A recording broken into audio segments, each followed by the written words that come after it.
The steady beep of the heart monitor was the first thing I heard when I opened my eyes. White ceiling, antiseptic smell, scratchy sheets, definitely a hospital room. But something felt wrong. The room was empty.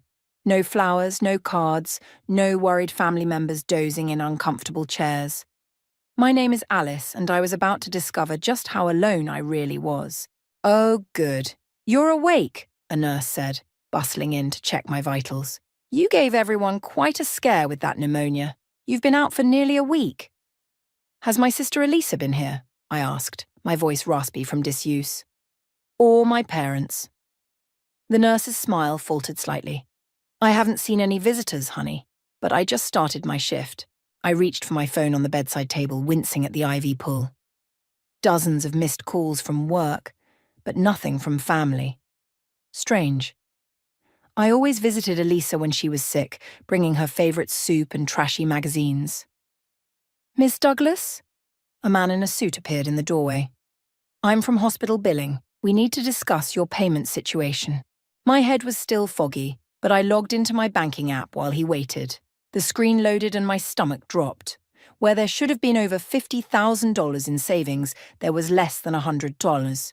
"There must be some mistake," I muttered, checking my other accounts. All drained. "This isn't possible."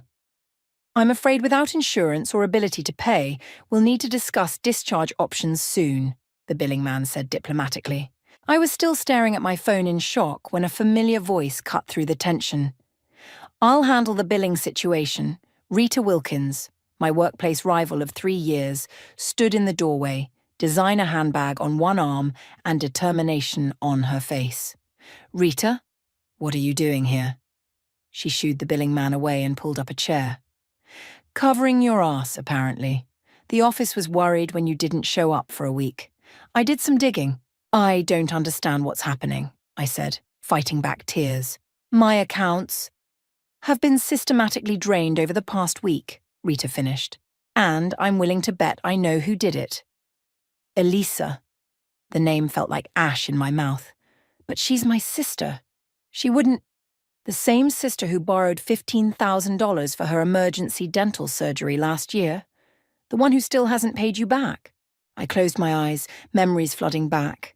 The countless loans, the emotional manipulation, the way my parents always took her side. "She had access to my accounts, for emergencies because she's family." Rita's laugh was bitter. "Family. Right. The same family that hasn't visited once while you were fighting for your life?" "Maybe they didn't know." "They knew." Rita pulled out her phone, showing me a group text from my mother to the extended family. "Alice is in the hospital with pneumonia. Elisa is handling everything." The betrayal hit like a physical blow. While I lay unconscious, my sister had stolen everything, and my parents had let her. "Why are you helping me?" I asked Rita. "We've never exactly been friends." "Because 3 years ago my own sister did something similar," Rita said, her expression hardening, "and I wish someone had been there to help me fight back." "Fight back?" "Yes, fight back. You've spent years being the responsible one, the good daughter, the generous sister. And look where it got you." Rita leaned forward. "I have resources, Alice. I have connections. And I am offering to help you get justice." I thought about all the times I'd covered for Elisa, all the money I'd given her, all the family events where I was criticized while she was praised. The empty hospital rooms seemed to echo with years of taken-for-granted sacrifices. "Why now?" I asked. "Why offer this when we've been rivals for so long?" "Because I've watched you work your arse off while living in your sister's shadow. Because I respect your abilities, even if we don't always get along. And because—" Rita smiled grimly. "I really hate seeing manipulative people win." The heart monitor beeped steadily as I considered her words. The old Alice would have forgiven and forgotten, would have found some way to excuse Elisa's behaviour. But the old Alice hadn't woken up alone in a hospital bed, betrayed and robbed by her own blood. "Okay," I said finally. "I'm in. Where do we start?" Rita's smile turned predatory. "First, we get you out of here. Then, we start gathering evidence, because your sister made one crucial mistake." "What's that?" She thought you'd never wake up to catch her. Rita's guest room was twice the size of my old apartment bedroom. I sat cross-legged on the plush bed, surrounded by bank statements and transaction records she'd helped me obtain. "Look at this," I said, holding up a printed statement. 3 separate withdrawals of $10,000 each, all within hours of me being admitted to the hospital. Rita peered over my shoulder, her reading glasses perched on her nose. And all from different branch locations. She was trying to avoid suspicion. I still can't believe she thought this through so carefully. My hands shook as I sorted through more papers. While I was fighting for my life, she was driving around town, emptying my accounts. People show their true colours when they think no one's watching. Rita handed me a cup of coffee and sat down beside me. "Want to hear how I learned that lesson?" I nodded, grateful for any distraction from the mounting evidence of my sister's betrayal. 3 years ago, my sister Diane was executor of our father's estate, Rita began, her voice tight. By the time I realized something was wrong, she'd liquidated most of his assets and moved to France with her boyfriend. Did you ever get justice? No, but I got something better. I built my own success bigger than anything she could have stolen. Rita's smile was sharp. And now I get Christmas cards from our mother asking for money, while Diane's living in a studio apartment in Paris, her boyfriend long gone. A text notification lit up my phone. My mother's name appeared on the screen. "Why aren't you answering Elisa's calls? She's worried about you." "Worried about getting caught, more likely," I muttered, showing Rita the message. "Perfect timing. I have something to show you." Rita pulled out her laptop. "Remember when you mentioned Elisa's new car? The Mercedes she said she got an amazing deal on?" "Yeah." "Well, I had my friend at the dealership pull the paperwork." Rita turned the screen toward me. "Look at the date of purchase." My stomach lurched. "The day after I went into the hospital. And the down payment amount? $15,000. Exactly what she took from my savings account that morning." The reality of her calculated betrayal hit me fresh. She must have been planning this, waiting for an opportunity. "There's more." Rita clicked through several screens. "She's also made reservations at a luxury resort in Bali for next month. First-class tickets, premium suite." Using my money. I felt sick. All those times she said she was broke, that she needed help with rent. She was playing you. Just like she played your parents. Rita closed the laptop. "Speaking of which, how many times has your mother texted you about forgiving family today?" "Only 3 so far. New record." I tried to laugh, but it came out more like a sob. Rita squeezed my shoulder. "You know what the hardest part is? Accepting that they'll never admit they were wrong. Your parents will keep defending her, keep trying to guilt you into letting it go. Like they did with the college fund incident." A bitter memory surfaced. "When Elisa borrowed my college savings for her failed boutique, Mom said I was being selfish for being upset. Said family helps family." "And who helped you when you had to take out student loans?" "No one. I worked 2 jobs through college while Elisa was posting Instagram photos from Cancun." Rita stood up abruptly. "Get dressed. We're going out." "What? Where?" "To meet someone who can help us build an airtight case against your sister, because this isn't just about the money anymore, is it?" I thought about years of manipulation, of being cast as the villain for expecting basic decency, of watching Elisa charm her way out of consequences while I cleaned up her messes. "No," I said firmly. "It's about justice." "Good answer." Rita tossed me a coat. "My friend Heath is a forensic accountant. He's expecting us for dinner." As we drove through the city, another text came through, this time from Elisa herself. "Alice, please call me. I can explain everything. We're family." I showed it to Rita, who snorted. "Family doesn't empty your bank account while you're in a coma." "No," I agreed, turning off my phone. "They don't." Rita pulled into the parking lot of an upscale restaurant. "Ready to start fighting back?" I thought about the Mercedes my sister was driving, bought with my stolen money. About the luxury vacation she was planning while I rebuilt my life from scratch. About our parents, who would rather believe her lies than face the truth about their golden child. "More than ready," I said, stepping out of the car. "It's time Elisa learned that karma doesn't care about family ties." Heath was nothing like I expected.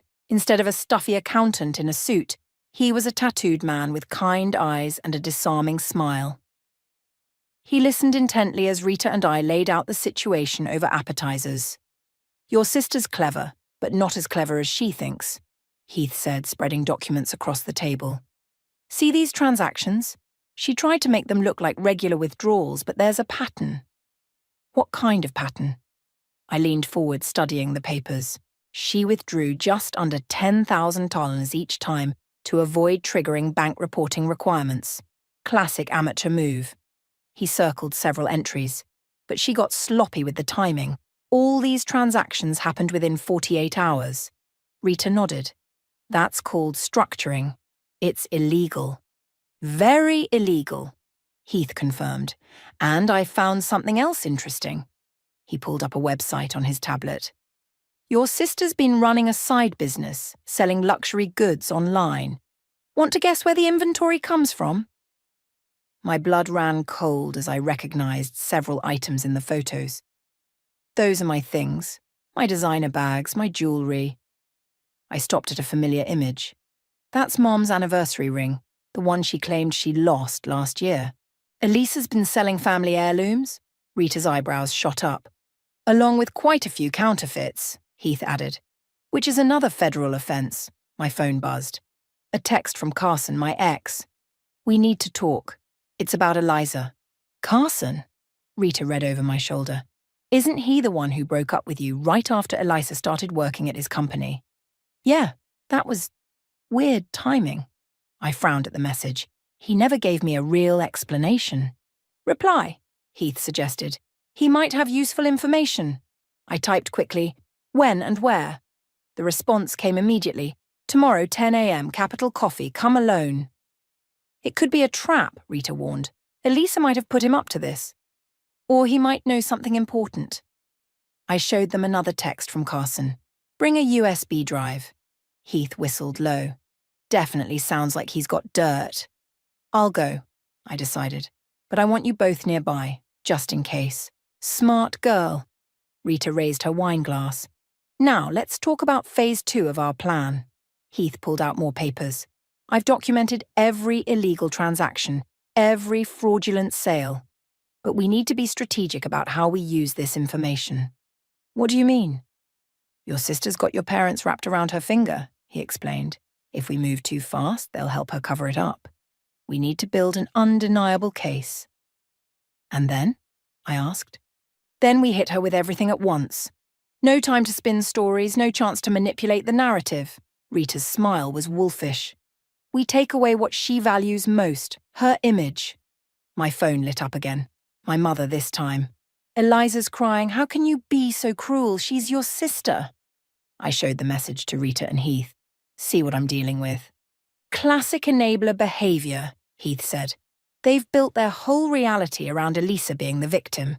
When you threaten that narrative, they attack me instead of facing the truth," I finished. "Which is exactly why this has to be handled carefully," Rita insisted. "We need to—" She was cut off by another text notification. This one made my heart stop. "I know what you're planning," Elisa had written. "Back off now, or I'll tell Mom and Dad what really happened the night of your graduation." Rita caught my expression. "What is it?" "She's threatening me."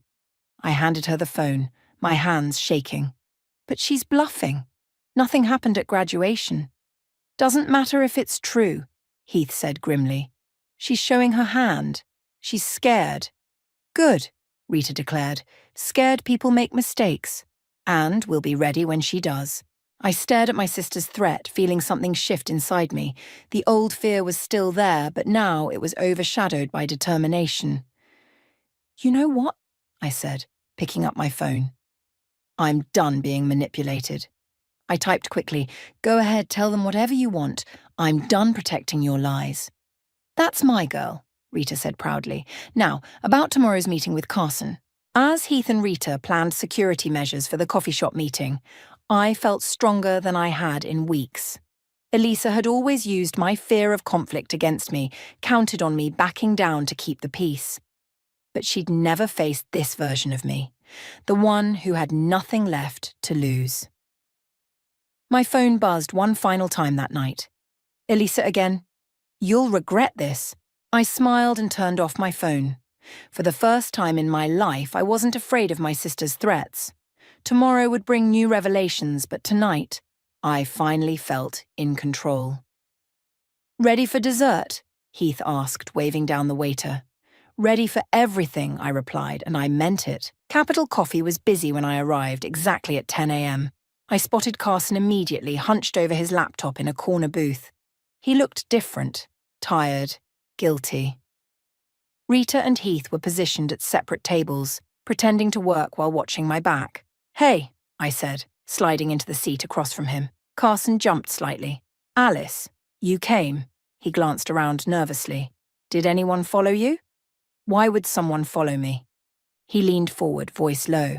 Because your sister's been watching me ever since she found out I was gathering evidence. Evidence of what exactly? Carson pulled out a USB drive. Everything. The blackmail, the theft, the fake investment schemes. She's been doing this for years, Alice. Not just to you. My hand shook slightly as I took the drive. Why are you helping me now? Why not when we were together? Because I was a coward. He ran a hand through his disheveled hair. She threatened to ruin my career if I told you the truth about why we really broke up. Which was? She came to my office the day before I ended things, showed me doctored photos that made it look like I was embezzling company funds, said she'd send them to the board unless I broke up with you and gave her a job. I felt the blood drain from my face. She blackmailed you into breaking my heart and into promoting her 6 months later. His laugh was hollow. But I've been keeping records. Every threat, every scheme, it's all on that drive. A shadow fell across our table. My sister stood there, designer purse clutched tight, face twisted with rage. Well, well, Elisa said, her voice dripping venom. Having a cozy little chat. How did you, Carson started. Find you? She smiled coldly. I put a tracker on your car weeks ago, darling. Paranoid, I know, but look how right I was. I stood up slowly. You're done, Elisa. We have proof of everything. Do you? She pulled out her phone. Because I have proof too. Like this video of Carson accepting bribes last year. Anonymous tip to the SEC would end his career instantly. That video's fake, Carson protested, but his voice wavered. Want to risk finding out? Elisa's smile widened. And Alice, dear sister, remember Dad's heart condition. Imagine how he'd react to learning his beloved daughter has been plotting against family. Using Dad's health to manipulate me? That's low, even for you. I'm protecting our family, she hissed. Something you clearly don't care about anymore. Protecting family? Rita's voice cut through the tension as she approached our table. Is that what you call stealing from your sister while she was dying? Elisa's composure cracked slightly. Stay out of this. You don't know anything. Actually, Heath said, joining us with his tablet, we know everything, including your little counterfeit operation. FBI takes that pretty seriously. You're bluffing, Elisa said, but uncertainty crept into her voice. I pulled out my phone playing a recording, Elisa's own voice bragging about how she'd drained my accounts while I was unconscious. Remember that drunk call you made to your friend last week? I asked quietly. Bragging about how clever you were? She sent me the recording this morning. Turns out not everyone admires your schemes. Elisa's face went white. That's inadmissible. In court, maybe, Heath interrupted. But in the court of public opinion?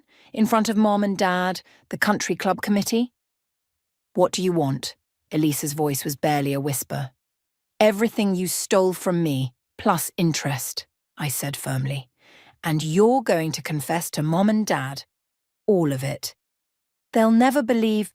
They will when they see the evidence. Every transaction, every fake investment, every stolen heirloom you sold online. I leaned closer, including Mum's ring. Tears welled in Elisa's eyes, real ones this time, not the manipulative drops she usually summoned. You're supposed to be the good sister, the one who forgives. I was. For years I forgave everything. But you mistook kindness for weakness. I stood up straighter. That was your biggest mistake. I'll destroy you, she threatened. but her voice cracked. "No," I said calmly. "You won't. Because if you try, everything on this drive goes public. Your choice."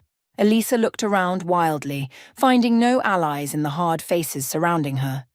For the first time in her life, charm and tears wouldn't save her. "You have 24 hours to start transferring the money back," Rita said professionally, "and to schedule a family meeting." Elisa turned and fled, leaving her designer purse behind. Inside, I knew we'd find more evidence. She always kept receipts of her schemes, too arrogant to imagine being caught. "You okay?" Carson asked softly. I looked at the USB drive in my hand, at Rita and Heath standing guard, at the empty space where my sister had stood. "No," I admitted. "But I will be." The doorbell rang at exactly noon. I opened it to find my mother standing there, her face a mask of disapproval. "We need to talk about what you're doing to your sister," she said, brushing past me into Rita's house. "Perfect timing," Rita called from the living room. "We were just going through some interesting financial records." Mom froze at the sight of the documents spread across the coffee table. "What is all this?" "Proof," I said simply. "Sit down, Mom. There's something you need to see." "I don't need to see anything. Elisa already told me you're trying to frame her out of jealousy." She remained standing, arms crossed. "Did she tell you about this?" I held up a printed receipt. "The sale of your anniversary ring? The one she said she helped you look for when it was lost?" Mom's face paled. That can't be right. Or these?" I spread out more papers. Bank transfers from my accounts while I was in the hospital, security footage of her using my cards at different branches, the Mercedes she bought with my money the day after I was admitted. "She said you gave her permission." "While I was in a coma?" My voice cracked. "Really, Mom?" Rita stepped forward, tablet in hand. "Mrs. Blake, I understand this is difficult, but please look at these documents. Your daughter Elisa has been systematically stealing from both Alice and you for years." "No," Mom shook her head. "There must be some explanation." "There is," Heath said, entering from the kitchen. "Your younger daughter is a con artist who counted on family loyalty to cover her tracks." "Who are you people?" Mom demanded. "Alice, what have you done?" "What I should have done years ago, gotten proof." I pulled up the audio recording from the coffee shop confrontation. Elisa's voice filled the room, threatening Carson, admitting to her schemes. Mom sank onto the couch, her hands trembling. "That's not my Elisa, she wouldn't—" "But she did," Rita said gently. "And there's more." For the next hour, we showed her everything. The fake investment schemes, the stolen heirlooms, the counterfeit operation. With each revelation, my mother seemed to age years. "Why?" she finally whispered. "We gave her everything." "That was the problem," I said quietly. "You gave her everything, including permission to take from me." "We never—" "You did. Every time you dismissed my concerns. Every time you said, that's just how she is, or family helps family. Every time you made me feel guilty for having boundaries." My phone buzzed. A text from Elisa. "Mom's not answering her phone. What lies are you telling her?" "No lies needed," I muttered, showing Mom the message. "The truth is, damning enough." Mom stared at her own phone as it lit up with another text from Elisa. Her hands shook as she read it. "She's threatening to tell your father I knew about some of the missing jewelry," Mom said, voice hollow. "She's blackmailing me now." "Welcome to my world," I said, but without satisfaction. It hurt to see my mother's illusions shatter even if they needed to. "What do we do?" Mom looked up, suddenly seeming small and lost. "First, you stop enabling her," Rita said firmly. "No more excuses, no more cover-ups. Then," Heath added, "you help us recover what she's stolen, starting with Alice's money." "Your father," Mom started. "Needs to know the truth," I finished. "All of it. It'll break his heart. Elisa already broke it. He just doesn't know yet." Mom's phone rang, Elisa's face lighting up the screen. We all watched as Mom's finger hovered over the answer button. "Your choice, Mom," I said softly. "Keep protecting her lies, or stand with the truth. Mom took a deep breath and declined the call. Then, with shaking fingers, she typed out a message. I've seen the evidence. No more lies, Elisa. Seconds later, Elisa's response appeared. They're turning you against me. I'm your daughter. So am I said quietly. You just forgot that for a while. Mom started crying, silent tears rolling down her cheeks. I'm so sorry, Alice. I should have seen it. Should have protected you too. It's not too late, Rita said, handing Mom a tissue. But what happens next depends on you. Elisa needs help, Mom admitted. Real help, not more enabling. And consequences, Heath added. The legal kind. Mom nodded slowly, straightening her shoulders. When should we tell your father? Tonight, I said, before Elisa can spin more lies. He'll be home at 6, Mom said, standing up. I'll text you when he's ready. As she left, she hugged me for the first time since my hospital stay. I failed you, she whispered, but I won't fail you again. I watched her drive away, feeling both lighter and heavier. The truth was finally emerging, but the hardest conversations still lay ahead. Ready for round 2? Rita asked. Ready or not, I replied. It's time. Dad's study had always been Elisa's territory. She'd perch on his desk, making him laugh with stories while I stood in the doorway, feeling like an intruder. Tonight I sat directly across from him, manila folders spread between us like battle lines. This better be important, he said, frowning at Mom's tear-stained face. I have a meeting in an hour. Cancel it, Mom said quietly. This can't wait. I opened the first folder. Dad, what do you know about your retirement account? What kind of question is that? I check it every week. Check it now. He pulled up the account on his computer, confidence morphing into confusion. That's impossible. There must be a mistake. No mistake, I said, sliding over bank statements. Elisa's been siphoning money from it for months. Small amounts, nothing you'd notice right away. Ridiculous, he snapped. Eliza handles some of our investments, yes, but she'd never sell Mom's anniversary ring. I pulled up the online listing, or use my medical emergency to clean out my accounts.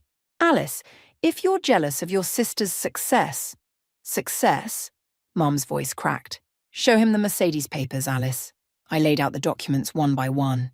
The car purchase, the luxury vacation bookings, the trail of stolen money leading to both. She was at the hospital when I was admitted, I explained, not to help me, but to access my accounts before anyone noticed I was unconscious. Dad's face had gone pale. There has to be an explanation. There is.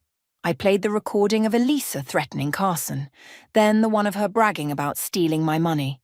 Finally, the security footage from the bank.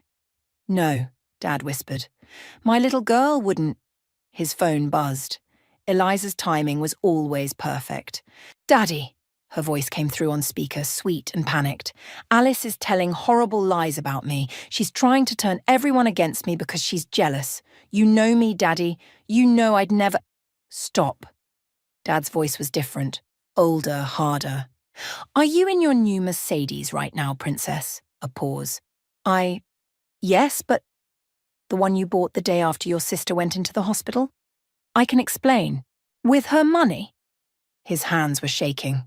While she was fighting for her life? Daddy, please. Come home. Now. He ended the call. The study fell silent except for Mom's quiet crying. Dad stared at the documents, shoulders slumped. How long? He finally asked. Years, Mom admitted. I suspected sometimes, but I didn't want to see it. She has a storage unit, I added quietly, full of things she's stolen from both of you, including Dad's vintage watch collection that supposedly got lost in the move. Dad's head snapped up. The ones from my father? I nodded. She's been selling them piece by piece. His face crumpled. Those watches were supposed to be family heirlooms, passed down through generations. I enabled this, he said, voice rough. Every time I dismissed your concerns, every time I gave her money to invest, every time I chose not to question her explanations. A car door slammed outside, heels clicked on the pathway. She's here, Mom whispered. Good. Dad straightened up, looking older than I'd ever seen him. It's time she faced what she's done. The front door opened. "Daddy?" Elisa's voice called out, sugary sweet. "What's going on?" "In here," Dad called back. She appeared in the doorway, designer outfit perfect, eyes already brimming with fake tears. Then she saw the documents on the desk. The tears vanished. "Whatever Alice told you." "Sit down." Dad's voice was steel. "But Daddy..." "Sit down." She sat, mask slipping as she realized her usual tactics wouldn't work. "The police are on their way," I said quietly. "You wouldn't dare," she hissed. "We're family." "Family doesn't steal from family," Dad said. "Family doesn't exploit medical emergencies to commit fraud. Family doesn't sell their grandfather's watches for profit." Elisa's face went white. "The watches." "Everything, Elisa. We know everything." She turned to Mom, desperate. "Mommy, please." "No more," Mom cut her off. "No more manipulation. No more lies." Red and blue lights flashed through the study window. Elisa jumped up, but Dad's voice stopped her. "Run and it gets worse," he warned. "Stay, cooperate, and we might be able to help you." "Help me?" She laughed hysterically. "I don't need help. I need you all to mind your own business." The doorbell rang. Mom went to answer it. "One last chance," I said to my sister. "Tell the truth. Take responsibility." Elisa's face twisted with rage. "You'll regret this. All of you." "No," Dad said sadly, watching officers enter the study. "I already regret not seeing the truth sooner." As they led Elisa away, her threats echoing through the house, I finally felt the weight of years of deception lifting. The truth hurt, but lies had hurt more. The courthouse corridor felt endless as we waited for Eliza's hearing to begin. Rita sat beside me, reviewing last-minute documents, while Heath paced nervously. My parents sat across from us, looking shell-shocked and aged. "She's refusing the plea deal," Rita murmured, checking her phone. "Her lawyer's trying to talk sense into her, but she still thinks she can charm her way out of this," I finished. The courtroom doors opened. Carson emerged, looking drained after giving his testimony about the blackmail. "She didn't even look at me," he said, dropping into a chair. "Just sat there smirking like this is all some game." "Because it always has been to her," Mom said quietly. "We taught her that there were no consequences." A court officer appeared. "They're ready for you, Ms. Douglas." Inside the courtroom, Elisa sat at the defendant's table in an expensive white suit, playing the innocent victim perfectly. Her mask slipped when she saw all of us file in together, replaced by a flash of rage. "The court calls Alice Douglas to the stand." Walking to the witness box, I felt Elisa's glare burning into me. I'd practiced this moment with Rita for weeks, but nothing prepared me for facing my sister directly.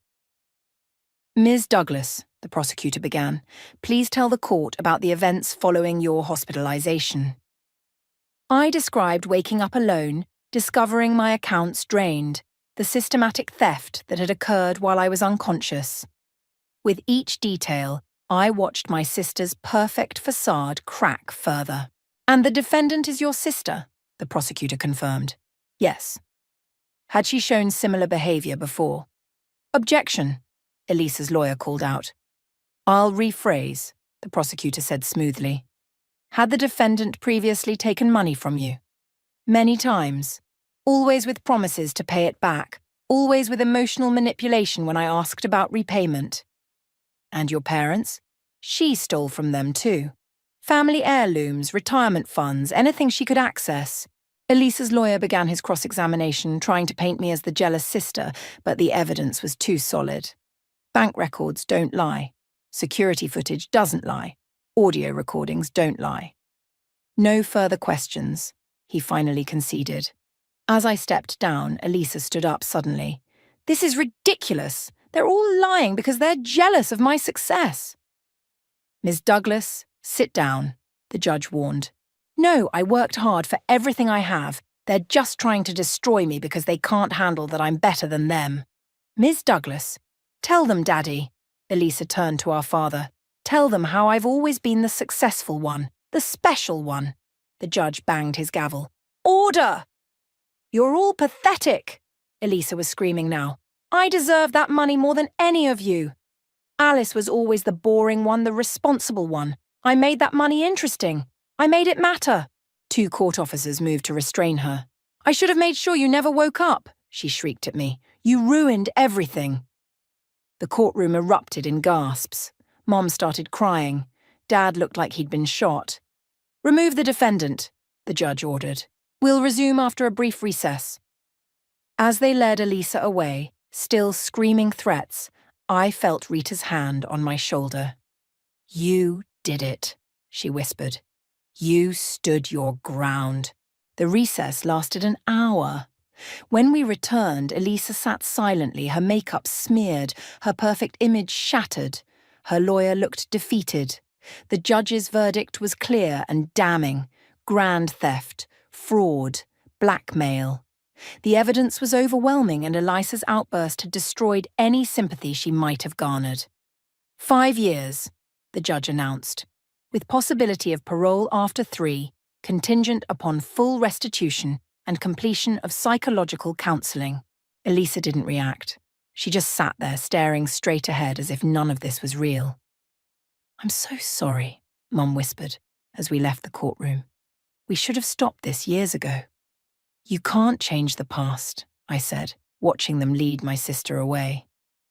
But we can learn from it. Outside the courthouse, reporters waited with cameras and microphones. Rita helped shield me from their questions while Heath brought the car around. What now? Dad asked, looking lost. Now we heal, I said, and we make sure this never happens again. Your accounts should be restored within the week, Heath added. And I've already located most of the stolen items. Including your watches, Dad, I said softly. And Mom's ring. He nodded, tears in his eyes. The things don't matter anymore. We almost lost you and we didn't even realize it. As we drove away from the courthouse, I watched my sister's world of lies crumble in the rearview mirror. The truth had finally won, but victory felt hollow. We were all damaged, all changed by her betrayal. But maybe, just maybe, we could build something stronger from the ruins. The last box from Elisa's storage unit sat unopened on Rita's coffee table. Inside were the final pieces of our family's stolen history.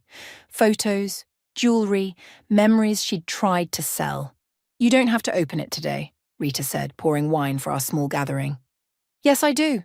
I lifted the lid, revealing layers of tissue-wrapped items. Mum and Dad should be here soon. They need to see everything. Heath helped me unwrap each piece, documenting them for the final restitution report. Carson sat nearby, adding details to his testimony for the civil suit that would follow the criminal case. The doorbell rang. My parents entered, looking both stronger and more fragile than they had at the trial. Mom carried a familiar leather album. Found this in her apartment, she said, setting it down. It's your baby photos, the ones she claimed were lost in the flood. Of course they were. I managed a small laugh. She really did try to erase me, didn't she? Not anymore, Dad said firmly, sitting down beside me. Look what I picked up today. He pulled out a small velvet box. Inside was his father's pocket watch, the first piece Elisa had stolen and sold. How? I gasped. Rita's contacts traced it to a collector in Seattle, Heath explained. Once he learned it was stolen, he returned it immediately. Speaking of returns, Rita interjected, the bank completed the transfer this morning. All your accounts have been restored, plus interest. Mom touched a framed photo we'd just unwrapped. I remember this day, your high school graduation. Elisa was so angry that all the attention was on you. That's when it started, I realized. The stealing, the lies. She couldn't stand not being the center of everything. We fed that need, Dad admitted. Every time we excused her behavior, we made it worse. The doorbell rang again. This time it was a delivery, a thick envelope from the prison. It's from Elisa, I said, recognizing the handwriting. Do you want to read it? Rita asked. I opened the envelope. Inside was a letter and a key. Dear family, the psychiatrist here says I need to make amends. I don't know if I can, or want to, but she says I have to try. The key opens a safety deposit box at First National. Everything I couldn't sell is there. Family photos, Dad's military medals, Mum's diary. I kept the things that would hurt you most to lose. I'm not sorry for taking what I deserved, but maybe I'm sorry for how I took it. Don't visit, don't write back, just take the stuff and forget me. Elisa. Well, Carson said after a long silence, that's almost an apology. It's more than I expected, Mum whispered. It's not enough, Dad said firmly, but it's something. I set the letter down among the recovered treasures. You know what? I don't need her apology. I don't need anything from her anymore. Rita raised her glass. To freedom. To truth, Heath added. To family, Mum said, looking at me with tears in her eyes. The real kind. To karma, Carson smiled. To healing, Dad finished. I looked around at these people, my unexpected allies, my restored parents, my true family. The empty space where Elisa should have been didn't hurt anymore. To second chances, I said, raising my glass, and to being strong enough to demand them. My phone buzzed. Another message from the prison. I ignored it. Elisa's words couldn't control me anymore. Her threats couldn't frighten me. Her manipulation couldn't reach me. What should we do with all this? Heath gestured at the boxes of recovered items.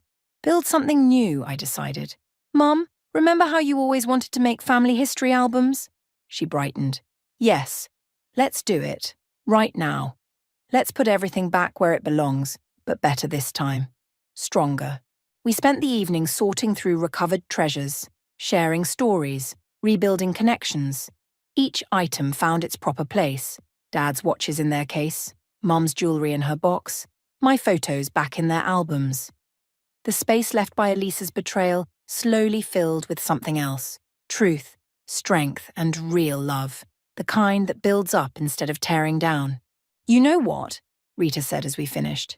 She tried to destroy your family, but she actually forced you to build a better one. I looked at my parents, laughing together as they rediscovered old memories.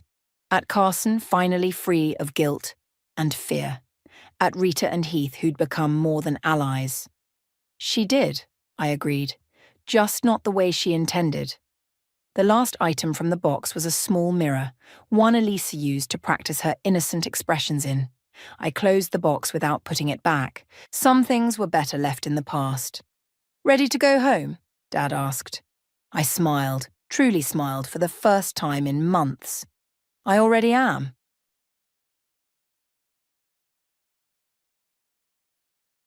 I was born into what you might call a proper family, though nowadays I have a very different view of what that word means. My parents were the kind of people who lived their lives by an exhaustive set of rules about respectability. Every gesture, every word, every choice of clothing had to meet their exacting standards of what they called decent behavior. My sister Emma was their perfect child. She knew how to play their game flawlessly, always saying the right things, wearing the right clothes, dating the right boys from the right families. She'd nod along with every one of Mom and Dad's opinions, help organize their church meetings, and basically be the daughter they always dreamed of having. I saw through it all pretty early on. You see, our house was like a theater where my parents were the lead actors, putting on the performance of their lives. In public, they were these upstanding pillars of the community, Dad with his perfectly knotted tie and Mom with her carefully curated church outfits. They'd go to every community event, donate to all the right charities, and make sure everyone saw them doing it. But the moment their audience left, the masks would come off. Our living room would transform into what I privately called the gossip chamber. Mom's friends would come over for coffee, and that's when the real show would begin. Did you see what the Hendersons were wearing to church? Mom would start, stirring her coffee with perfectly practiced disdain. And their daughter, running around in those shorts. Someone needs to teach that family about modesty. Dad wasn't any better. He'd join in with comments about people's jobs, their cars, their houses, always with that subtle edge of judgment wrapped in fake concern. Poor Bill Johnson, trying to keep up appearances with that new car. Everyone knows his business is struggling. The biggest target of their criticism, though, was my Aunt Claire, Dad's sister. She was everything they weren't, and I loved her for it. She worked as an actress, had actual success on theater stages and in musicals, and lived life on her own terms. When she visited, it was like someone had finally opened a window in our stuffy house, letting in fresh air and color. Aunt Claire always brought gifts when she visited, thoughtful things that showed she actually paid attention to what people liked. Mom and Dad would accept them with their practiced smiles and proper thank yous. But the moment her car left our driveway, the real opinions would start flowing. "Can you believe she's still dating around at her age?" Mom would say, making air quotes with her fingers. "Living in sin, that's what it is. No husband, no children, what kind of life is that for a woman?" "And these gifts," Dad would chime in, holding up whatever lovely thing Aunt Claire had brought. "You'd think with all that theater money, she could afford something better. But no, she's too busy spending it all on herself." They'd go on and on about how much money she must be making from her shows, how she could afford designer clothes but brought them cheap presents, how she was setting a bad example by choosing career over family. It was like they had a catalog of criticisms just waiting to be unleashed the moment she left. I was 7 when everything changed. It was one of those typical afternoons at our house. Mom was hosting her weekly tea with her gossip circle. I was playing with my dolls in the corner of the living room, supposedly out of earshot, when I heard them talking about Aunt Claire again. "She's nothing but a loose woman," Mom said in that whispered tone she used for her nastiest comments. Her friends all nodded knowingly, making little shocked sounds while clearly enjoying every moment. I sat there with my doll frozen in my hands, puzzling over those words. I'd heard them call Aunt Claire many things before, but this was new. The way they said it made it sound awful, but I couldn't figure out why. It bothered me for weeks. When Aunt Claire came for her next visit, I waited until we were alone in the kitchen. She was helping me reach the cookie jar on the top shelf, just like always. "Aunt Claire," I said, fiddling with my cookie, "what's a loose woman?" "That's what Mom and her friends call you when you're not here." The cookie jar nearly slipped from her hands.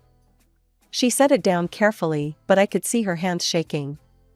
Her face went through several emotions at once: hurt, shock, and then something I'd never seen on her before, pure anger. "Jessie, honey," she said softly, "you stay right here." She marched into the living room where my parents were sitting. I followed quietly and watched from the doorway. "I put up with a lot from you too," she said, her voice trembling. "I've ignored the snide comments, the judgments, the constant criticism of my life choices. But this?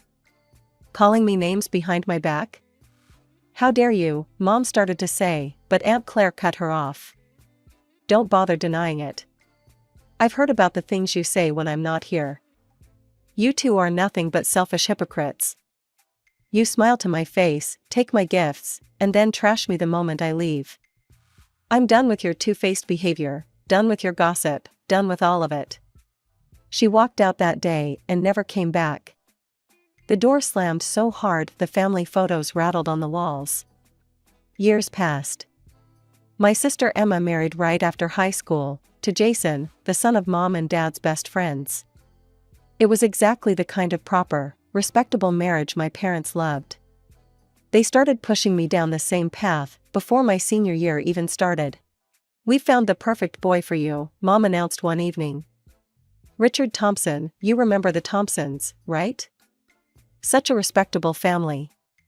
"But I want to go to college," I said, trying to keep my voice steady. "I've been researching programs."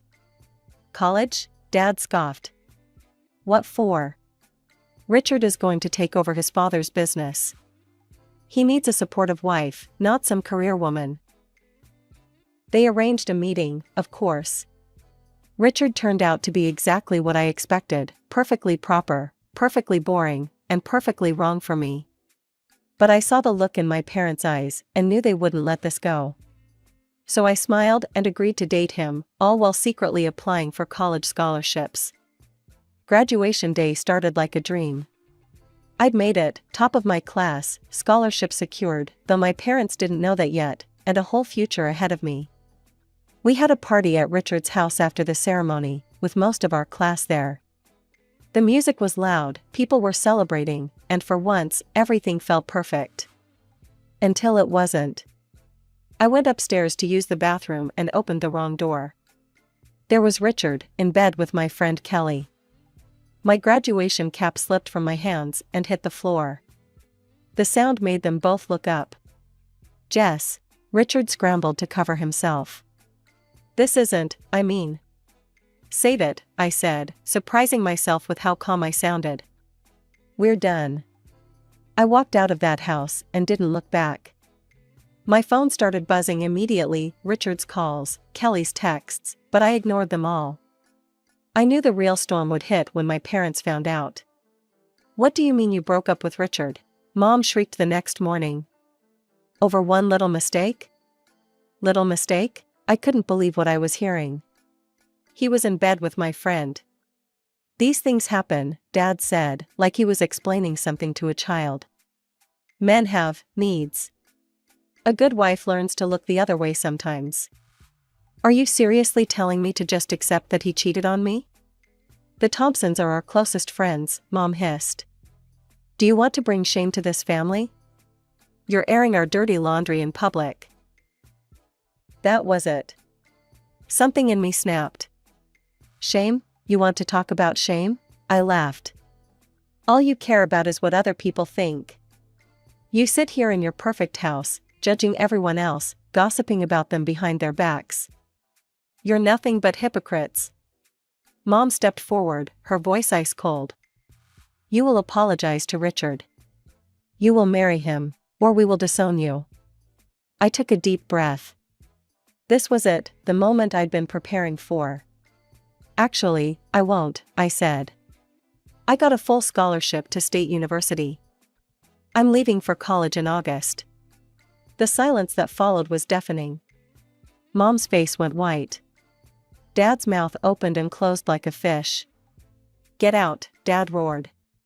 "If you want to throw away everything we've planned for you, then get out of this house. You're no daughter of mine." I walked up to my room, grabbed the bag I'd already packed, just in case something like this happened, and walked out the front door. Behind me, I could hear Mom crying dramatically and Dad slamming things around. My hands were shaking as I dialed Aunt Claire's number. I hadn't spoken to her in years, though I'd kept her number saved all this time. She answered on the third ring. "Hello? Aunt Claire? It's Jessica." There was a pause, then her voice softened. "Jessie? Sweetheart, what's wrong?" I told her everything, Richard's cheating, my parents' reaction, the scholarship, being kicked out. The words tumbled out between sobs I hadn't even realized I was holding back. "Where are you right now?" she asked when I finished. "Standing outside their house." "Stay there. I'm coming to get you. It's about an hour drive." True to her word, exactly 1 hour later, her red convertible pulled up to the curb. She jumped out and hugged me tight, not caring that my tears were staining her silk blouse. Aunt Claire's house in the neighboring town was exactly like her, bright, welcoming, and full of personality. Theater posters lined the walls, and comfortable furniture invited you to sit and stay a while. It was everything our sterile family home wasn't. "Make yourself at home," she said, showing me to the guest room. "This is your space now, for as long as you need it." That night, over cups of hot chocolate, with extra marshmallows, I told her the whole story in detail. She listened without interrupting, only nodding occasionally. "You know what," she said when I finished. "You remind me of myself at your age. Standing up to them, choosing your own path. I'm proud of you, Jessie." "Really? You don't think I'm being selfish?" "Selfish?" She laughed. "Honey, living your life according to someone else's script, that's not being selfless, that's being a puppet. You need to write your own story." The weeks before college started were some of the best of my life. Aunt Claire helped me set up my laptop and taught me how to find freelance writing gigs online. "Everyone needs content these days," she said. "Might as well make some money while you wait for school to start." Between writing articles about everything from pet care to travel tips, we'd spend evenings watching old musicals or reading scripts together. She'd tell me stories about her theater days, and for the first time in my life, I felt like I could just be myself. When August came, Aunt Claire drove me to college herself. She helped me carry boxes up to my dorm room, arranged my desk just right, and made my bed with the new sheet she'd bought me. "Now remember," she said before leaving, "this is your adventure. Make it count." I threw myself into my business management classes, determined to make her proud. We talked almost every day. She wanted to hear everything about my classes, my roommates, my life. My parents and Emma? Radio silence. Though Aunt Claire would sometimes mention things she'd heard through the grapevine. "Your sister had another baby," she told me during one of our weekly calls. Her third. They named him Jason Jr. I just shook my head and changed the subject to my upcoming midterms. Emma had chosen her path, just like I'd chosen mine. Some days I wondered if she was truly happy playing the perfect daughter, wife, and mother, or if she ever wanted something more. After graduation, accepting the management position in Aunt Claire's city felt natural. We'd grown so close over the years that I couldn't imagine living anywhere else.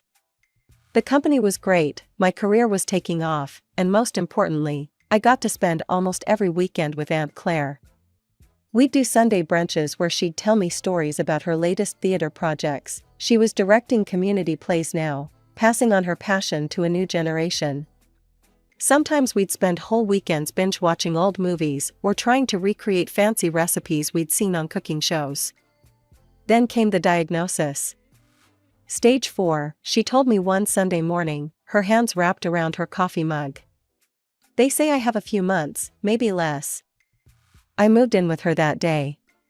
Between work and taking care of her, the days blurred together.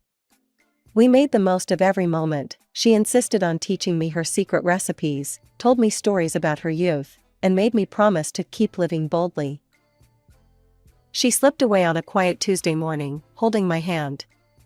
The theater community showed up in force for her funeral: actors, directors, students from her workshops.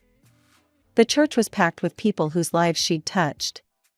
But the 3 empty seats in the front row spoke volumes. My parents and sister hadn't come, even though I'd sent them the information. A week after the funeral, the notary called me to his office. "Your aunt was very specific about her wishes," he said, sliding documents across his desk. "The house, her land back in your hometown, and her savings, approximately $700,000, everything goes to you." I sat there stunned, tears rolling down my cheeks. It was too much. All I wanted was my aunt back. That weekend, I started going through her things. In her home office, tucked away in a drawer, I found a bundle of letters, all addressed to my father. None of them had been sent. With trembling hands, I opened the most recent one. "Dear John, I know we haven't spoken in years. The doctors say I don't have much time left, and I find myself thinking about family. About reconciliation. Remember when we were kids, and you used to protect me from the neighborhood bullies? I miss my big brother. I know we've chosen different paths, lived different lives. Maybe we've both been too stubborn. But life is too short for pride, isn't it? I hope someday you can understand that I loved you all, even when we disagreed. Even when it hurt. Your sister, Claire." The letter was dated just 2 weeks before she died. She never sent it. Never got to make that final attempt at peace. I folded the letters carefully and put them back in the drawer. Dad hadn't even come to say goodbye to his own sister. He'd chosen his pride over family one last time. Life has a way of moving forward, whether you're ready or not. 2 years after Aunt Claire's death, I was still living in her house, my house now, and throwing myself into my work. The promotion to senior manager came with a corner office and a salary that would have made my younger self-size pop. Then one day, my phone rang. Mom's number flashed on the screen, the first time I'd seen it in years. My hand hovered over the decline button, but something made me answer. "Jessica?" Mom's voice sounded smaller than I remembered.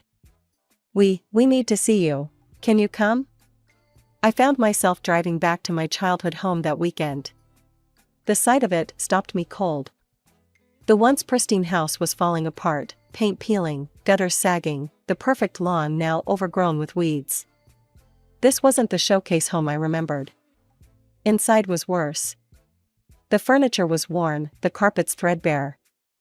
And there sat my family, Mom looking tired and gray, Dad with defeat written across his face, and Emma huddled on the couch with 3 kids clinging to her. Her eye was bruised, poorly hidden under makeup. Jason turned violent, Emma whispered, not meeting my eyes. I had nowhere else to go. The irony wasn't lost on me. Jason, the son of their perfect friends, the respectable match they'd arranged for Emma, had shown his true colors. We were wrong, Jessica, Mom said, tears in her eyes. About everything. About forcing you to be with Richard, about college, about you. Dad nodded, though it clearly pained him to admit it. We shouldn't have tried to force either of you into those marriages. Look where our precious reputation got us. I can barely keep the lights on. They explained how Dad's business had failed, how their friends had abandoned them when times got tough, how they couldn't even afford to fix the leaking roof. I wrote them a check for $10,000 right there. For repairs, I said. No strings attached. After that, I started visiting regularly, always bringing something, groceries, clothes for the kids, new appliances when the old ones broke down. My parents were grateful, perhaps truly. I tried not to question it too deeply. But one night, looking at Aunt Claire's photo on my mantel, I made a decision. The land she'd left me in my hometown was just sitting there, unused. I contacted an architect the next day. I need a house, I told her. Something big enough for a multi-generational family. 4 bedrooms minimum, plenty of play space for kids, a proper kitchen for family meals. The plans she drew up were perfect, a modern home with everything my family needed. I hired the construction crew that week, swearing them to secrecy. Every time I visited my parents, I could see the old house crumbling more, and I'd smile to myself, knowing what was being built just across town. As the new house took shape over the months, something else was taking shape too, a pattern I should have recognized sooner. What started as genuine gratitude from my parents slowly morphed into expectation, then entitlement. The first shift was subtle. Instead of thank yous for whatever I brought, I started getting comments like, "Oh, we were hoping for the other brand," or "We really needed something else instead." Then came the direct requests. Mom would call with shopping lists, not even bothering to phrase them as questions anymore. We need a new washing machine. The one at Sears is on sale. Can you pick it up this weekend? Dad joined in too. Your sister's kids need new school clothes. The good stuff, not the cheap things from the discount store. The requests grew bigger, more frequent, more demanding. A new TV, because the old one wasn't smart enough. A complete set of patio furniture because what will people think of our backyard? Kitchen renovations, because the counters were embarrassingly outdated. Then came the call about their 35th wedding anniversary. They were planning a big celebration at Le Maison, the fanciest restaurant in town. All their old friends were invited, the ones who'd supposedly abandoned them in their time of need, but were now back in the picture. I thought it would be the perfect occasion to surprise them with the house. The construction was complete, the interior decorated, everything ready for them to move in. But a week before the party, Mom called. Jessica, she said, not bothering with hello, your father and I have been talking. For our anniversary, we need a new car. It's $60,000. Excuse me? I nearly dropped my coffee mug. Well, we can't keep driving that old Toyota. What will people think? And you're doing so well now, surely you can afford it. Mom, I already have a gift planned for you and Dad. What could be more important than this? Her voice turned sharp. We're your parents. We sacrificed everything for you. The least you can do is make sure we have a decent car. Le Maison was exactly the kind of place my parents loved, all crystal chandeliers and white tablecloths, perfect for showing off to their social circle. I walked in carrying the house documents in a silver gift envelope, my heart racing with anticipation despite the tension from Mom's recent demand. The celebration was already in full swing. I spotted them immediately, Mom in a new dress, probably bought with my money, Dad beaming at their gathered friends, Emma sitting quietly with her children. The old crowd was all there, the same people who'd supposedly abandoned them during their hard times. Mom saw me first.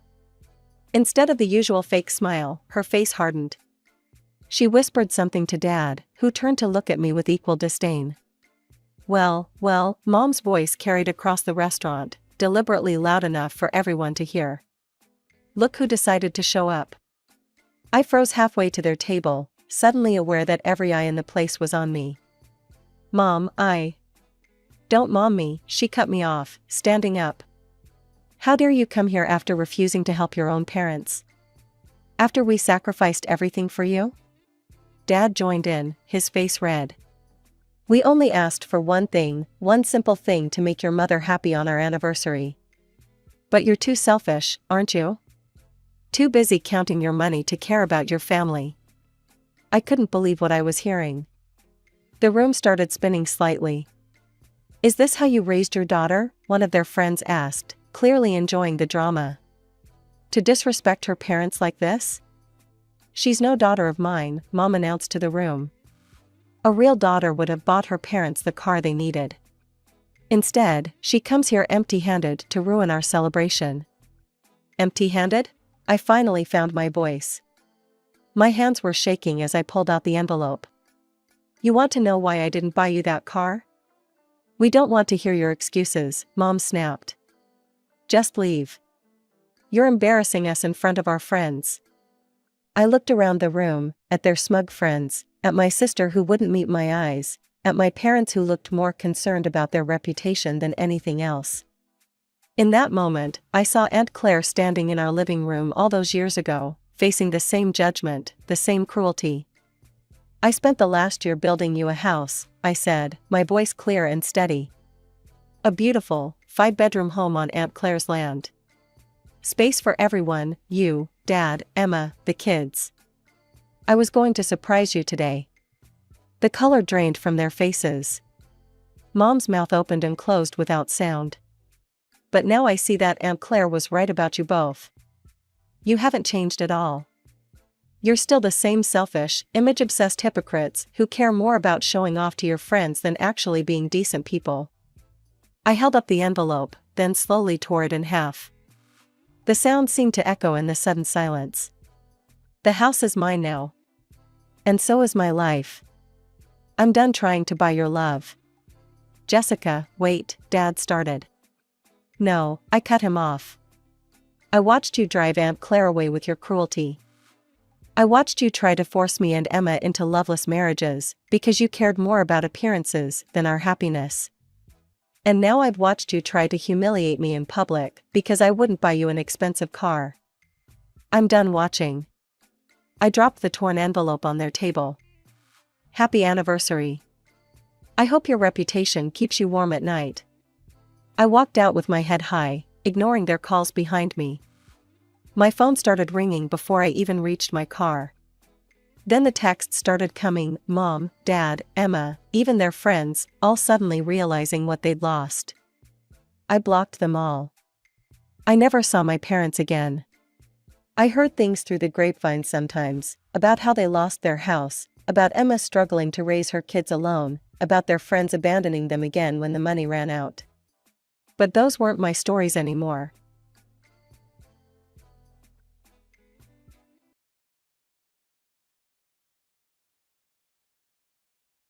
I grew up in what most people would call a nice house. My dad, who sold agricultural equipment for a living, had worked his way up from nothing to build his own company.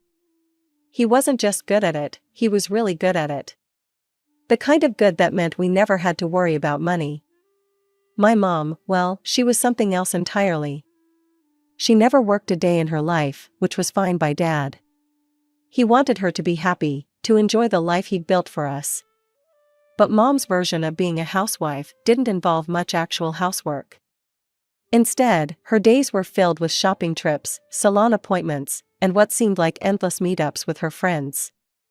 Dad loved Mom so much, he let her get away with pretty much anything. The drinking with her friends, the shopping sprees, even forgetting to pick me up from school sometimes, he'd just sigh and make excuses for her. I was 9 when everything started to change. Dad had to go on a business trip, something about a big client in another state. He didn't want to go, I could tell, but he didn't have much choice. Before he left, I heard him talking to Mom in the kitchen.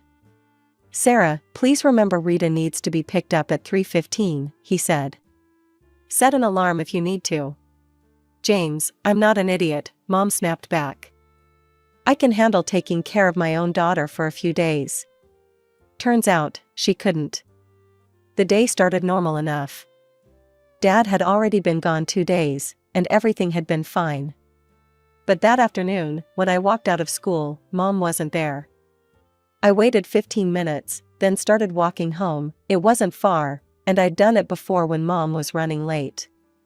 But when I got to our house, I realized this time was different. The house was locked up tight, and I didn't have a key. Mrs. Peterson, our neighbor, was out watering her flowers when she saw me standing there. "Oh, Rita honey," she called out, looking uncomfortable. "Your mom left a few hours ago with Caroline and that whole group. They were talking about some wine tasting event." My stomach dropped. I pulled out the emergency phone Dad had given me and tried calling Mom. No answer. I tried again, and again. Nothing. The hours ticked by slowly as I sat on our front porch. Mrs. Peterson brought me a jacket when it started getting cold, but Mom still didn't show up. Finally, as it was getting dark, I called Dad. "Daddy?" My voice was shaking. "I'm locked out. Mom's not home and she won't answer her phone. I'm sitting on our porch. Mrs. Peterson's been checking on me." "Okay, listen carefully. I'm coming home right now. Ask Mrs. Peterson if you can stay with her tonight. I'll be there as fast as I can drive." Mrs. Peterson made up her guest room for me that night. I could barely sleep, listening for the sound of Dad's car. He pulled into the driveway around 2 a.m., having driven straight through from his business meeting 3 states away. His face was tired but determined as he thanked Mrs. Peterson and took me home. We waited in the living room. Dad tried to get me to go to bed, but I refused. I wanted to see Mom's face when she walked in. It wasn't until 8 a.m., 8 o'clock in the morning, that we heard the familiar sound of Mom's Mercedes pulling into the driveway. She stumbled through the front door, her designer dress wrinkled, her makeup smeared. She smelled like a wine cellar. When she saw Dad sitting in his armchair, her bleary eyes went wide. "James, what are you doing home?" "What am I doing home?" Dad's voice was quiet, but I'd never heard him so angry. "Our 9-year-old daughter spent hours locked out of her house yesterday. She had to stay with neighbors, because her mother was too busy partying to remember she exists." Mom tried to laugh it off. "Oh, don't be so dramatic. Rita's fine, aren't you, sweetheart?" She reached for me, but I backed away. "Fine?" Dad stood up so fast his chair scraped against the floor. "She called me crying, Sarah. She couldn't reach you for hours. What if something had happened to her?" "I just lost track of time," Mom whined, tears starting to form in her eyes. "The girls and I were having such a nice time." "The girls?" Dad's voice boomed through the house. "Your daughter should come before the girls and their wine tastings. What kind of mother are you?" Mom collapsed onto the couch, sobbing now. "I'm sorry, I'm so sorry. It won't happen again, I promise." It took a week of Mom's tears and promises before Dad finally softened. But something had changed permanently. I saw it in the way Mom looked at me when Dad wasn't around, cold, distant, like I was the one who had done something wrong. When Dad was home, she'd put on a show of maternal affection, hugging me and asking about my day. But the moment he turned his back, her smile would vanish. 7 years passed like that, with Mom treating me like an unwanted houseguest whenever Dad wasn't looking. I learned to stay in my room, to make myself scarce, to avoid being alone with her. I was 16 when our fragile family balance completely fell apart. It started with Dad getting sick. At first, it was just fatigue and some weight loss, nothing too alarming. But when he started getting stomach pains that wouldn't go away, we knew something was wrong. The doctors ran test after test, unable to figure out what was happening. Finally, after what felt like endless hospital visits, we got the diagnosis: a rare form of cancer. Mom acted concerned when people were watching, but I heard her true feelings when she thought no one was listening. "It's just so exhausting," she'd whisper to her friends on the phone, pacing in the kitchen. "Do you know how many special meals I have to cook now? And he's always home, I can barely leave the house without him asking where I'm going. It's like being in prison." I'd stand in the hallway, my blood boiling, listening to her complain about taking care of her dying husband. But I never told Dad. He had enough to worry about without knowing his wife saw him as a burden. For a year, Dad tried to keep everything normal. He'd sit in his home office, making business calls between treatments, pretending the cancer wasn't slowly eating away at him. I'd bring him tea and sit with him, watching him put on a brave face for his employees and clients. Then one day, he called Mom and me into his office. I knew something was wrong the moment I saw his face.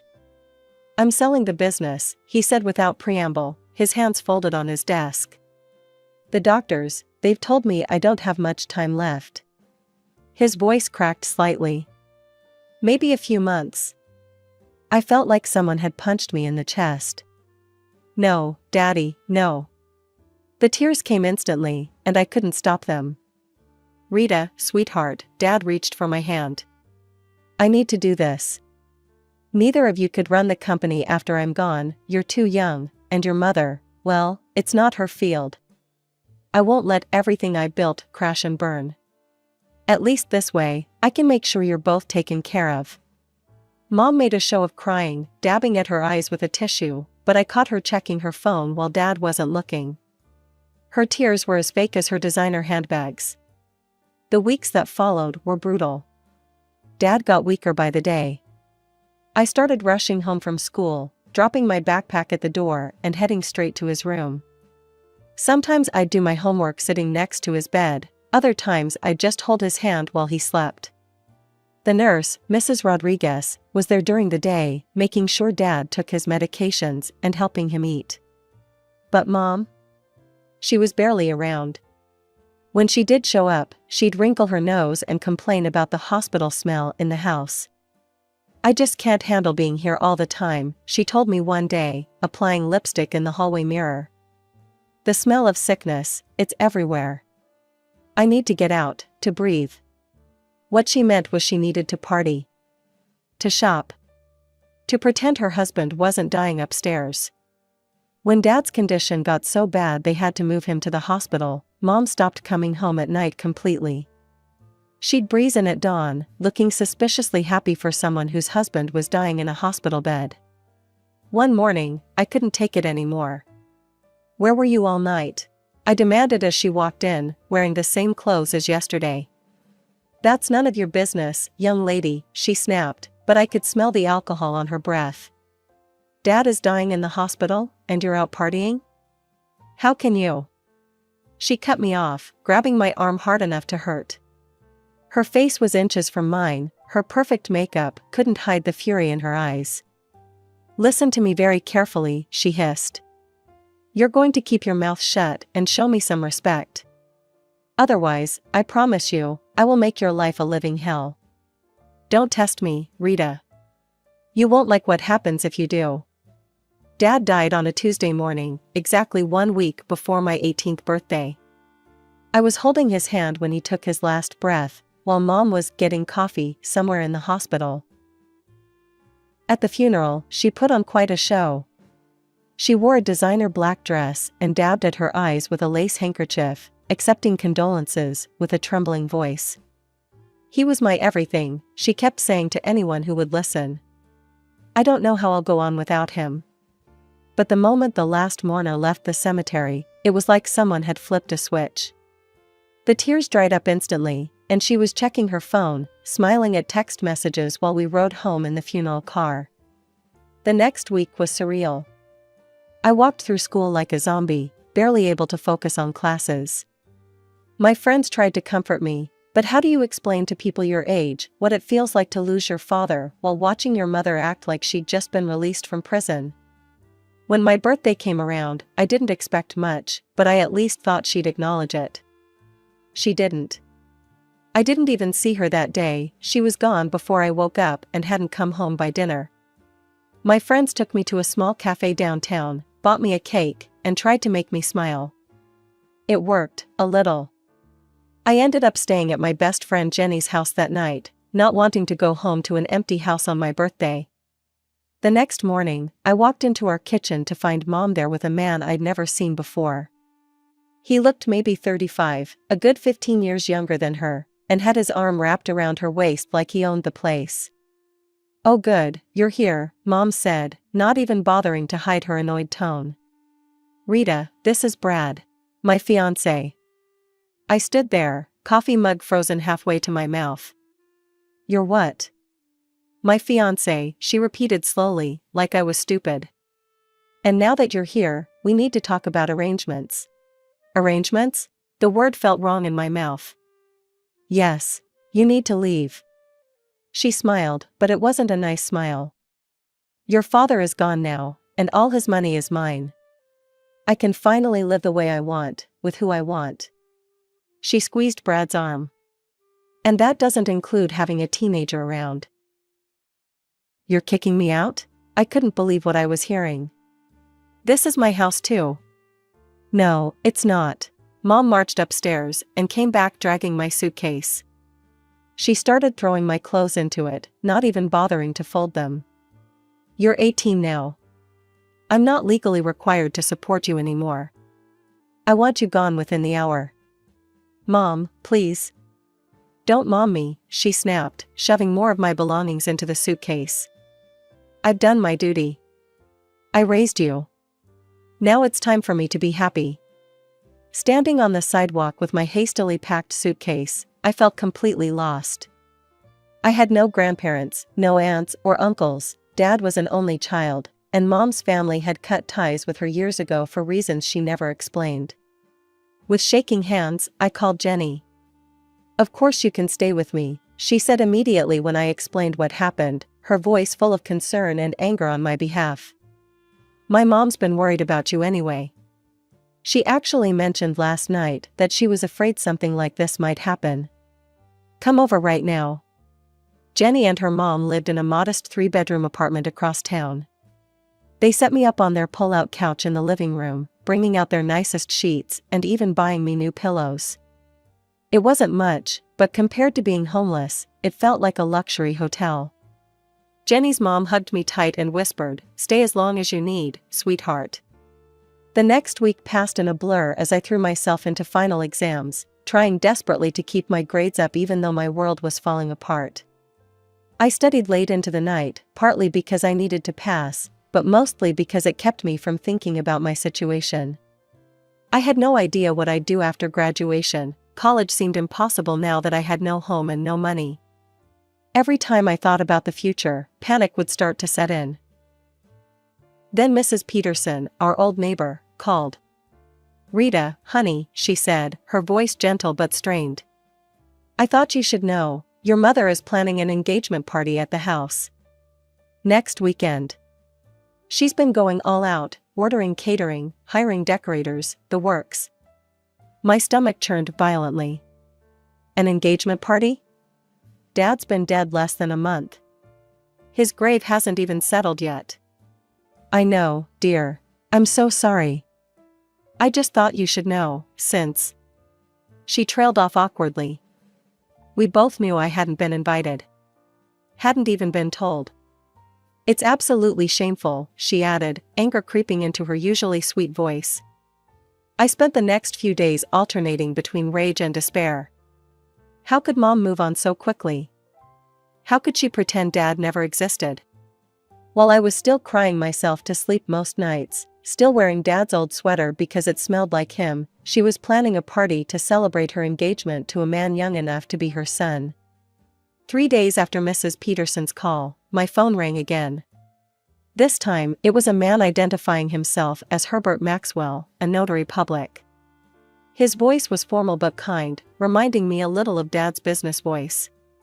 "Miss Mitchell," he said, "I need you to come to my office as soon as possible. It's regarding your father's will. I've been trying to handle some matters remotely, but this requires your presence." When I arrived at his office downtown, Mr. Maxwell, a kind-looking older man with wire-rimmed glasses and a grandfatherly demeanor, got straight to the point. His office smelled like old books and coffee, and somehow that was comforting. "Your father made some very specific arrangements before his death," he said, pulling out a thick folder and adjusting his glasses.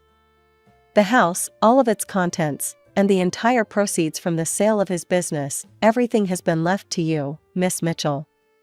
Additionally, your father set up a trust fund specifically for your college education. He was very thorough in his planning." Mr. Maxwell reached into the folder and pulled out an envelope. "Your father also left this for you," he said, sliding it across the desk. "He was very specific that you should read it in private." With trembling fingers, I opened the envelope and unfolded the letter inside. Dad's familiar handwriting made my eyes well up immediately. "My dearest Rita. If you're reading this, then I'm gone. I'm so sorry I had to leave you, sweetheart. There's so much I wanted to see, your graduation, your college years, your wedding someday. But life doesn't always give us what we want. What I can give you, though, is protection. I need to tell you something difficult. I've known for some time about your mother's affair. I've known about her lover, about her plans for my money after I'm gone. I heard her on the phone countless times, planning her future, a future that didn't include you. I want you to understand that this isn't revenge. This is me protecting my daughter, the only person who sat with me through my illness, who held my hand without complaint, who loved me unconditionally. Your mother will receive the car and the jewelry I bought her over the years, they're hers. But everything else, the house, the money from my business, everything, it's yours. You can help your mother if you choose to. That decision is entirely yours to make. But I wanted to make sure she couldn't hurt you anymore, couldn't throw you out onto the street or deny you an education. Love always, Dad." I clutched the letter to my chest, tears streaming down my face. Mr. Maxwell politely pretended to be very interested in organizing his papers. When I could speak again, a question occurred to me. "Mr. Maxwell, why isn't my mother here for this?" He cleared his throat uncomfortably. "I tried to reach her multiple times. When I couldn't get through on the phone, I sent a formal letter about the reading of the will. She never responded. Of course she hadn't. She was too busy planning her engagement party, too caught up in her new life to care about anything related to her old one, including Dad's will. I left Mr. Maxwell's office in a daze, the folder of documents tucked under my arm, Dad's letter safe in my purse. When I got back to Jenny's apartment, I told them everything. Jenny hugged me so hard I could barely breathe, and her mom immediately grabbed her phone. "This calls for celebration," she declared, pulling up a delivery app. "I'm ordering from that fancy Italian place you girls love. Tonight, we celebrate justice being served." The day of Mom's engagement party arrived exactly 1 month after Dad's funeral. I put on my best black dress, the one Dad had bought me for my last birthday, and did my makeup carefully. If I was going to crash a party, I was going to look good doing it. The house was lit up like a Christmas tree, with cars parked all along our street. Music and laughter spilled out onto the lawn. The front door wasn't even locked. Mom never was good about security. I walked right in. The living room was packed with people, most of them Mom's wine-drinking friends, all dressed up and holding champagne glasses. Brad's friends were easy to spot, younger, trying too hard to look wealthy. The decorations were tasteless and excessive, like everything Mom did. She'd even taken down Dad's photos from the walls. Mom spotted me first. The color drained from her face, before being replaced by rage. "What are you doing here?" she hissed, rushing over to me. "Get out, now." She turned to her guests with a fake laugh. "Oh, everyone, this is my daughter. Poor thing, can't accept that she needs to stand on her own 2 feet now. She's here to beg to come home, but I have to be firm. Tough love, you know? Her friends tittered with laughter. Brad's friends joined in. They all looked at me with that particular mix of pity and contempt that wealthy people reserve for those they consider beneath them. I smiled. Not a nice smile, the kind of smile a shark might give if sharks could smile. Actually, I said, my voice carrying clearly across the room, I'm here to collect what belongs to me. Mom laughed mockingly. Nothing here belongs to you anymore, dear. This is my house now. No, Mom, it's not. I pulled the will from my purse and held it up. This house belongs to me. So does everything in it. Dad left it all to me, the house, the business proceeds, everything. You get to keep your car and jewelry. That's it. The room went dead silent. Mom's face turned an interesting shade of purple. You're lying, she sputtered. Would you like to read it? I offered sweetly. Or should I call Mr. Maxwell, the notary, to confirm? Better yet, should I call the police to remove all these people who are currently trespassing in my house? The guests started moving immediately, gathering their coats and bags, muttering awkward excuses. Nobody wanted to be part of this scene. Within minutes, the room had cleared except for Mom and Brad. Rita, sweetie, Mom's voice turned sugary. We can work this out. We're family. Your father wouldn't want us fighting like this. I just shook my head and pointed to the door. You're right about one thing, Mom. Dad wouldn't want us fighting. That's why he made sure we wouldn't have to. The door's that way. Mom didn't go quietly.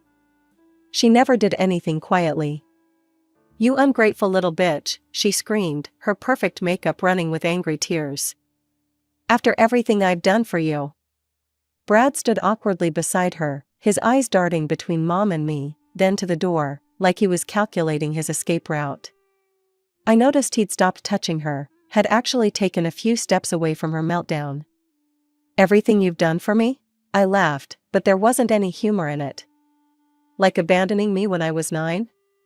Like complaining about taking care of Dad when he was dying? Like throwing me out the day after my 18th birthday? By this point, neighbors had started gathering on our front lawn, drawn by Mom's screaming. Mrs. Peterson was there, along with the Johnsons from across the street and the Mendozas from next door. They weren't even trying to hide that they were watching. This isn't over. Mom grabbed her designer purse from the sofa. I'll get a lawyer.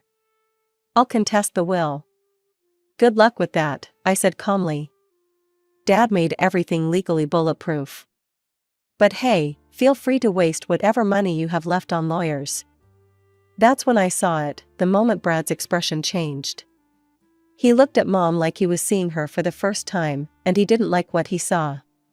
A broke, aging woman with no house, no inheritance, and no prospect of getting either. Sarah, he said, backing toward the door. Maybe we should take some time, to process all this. Mom's face crumpled as she realized what was happening. Brad, baby, don't do this. We can figure something out. But Brad was already gone, practically running to his car. Mom chased after him, still screaming, but he drove away without looking back. The neighbors burst into applause. It's about time, Mrs. Peterson called out, coming up to hug me. Your father would be so proud of you, honey.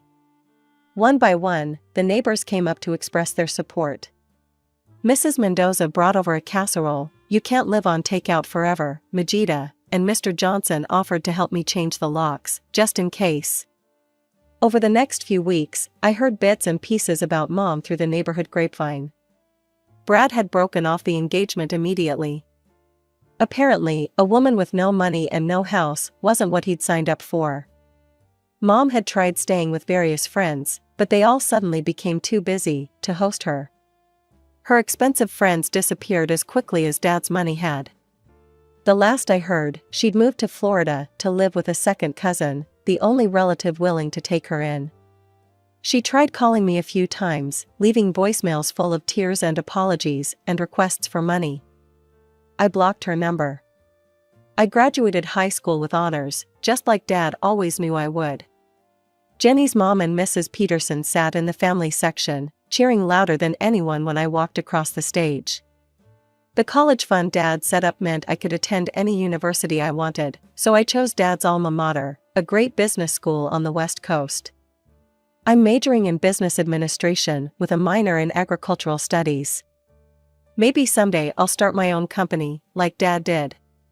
But for now, I'm just focusing on building the life I want, free from Mom's toxic influence and secure in the knowledge that Dad's last act was to make sure I'd be okay.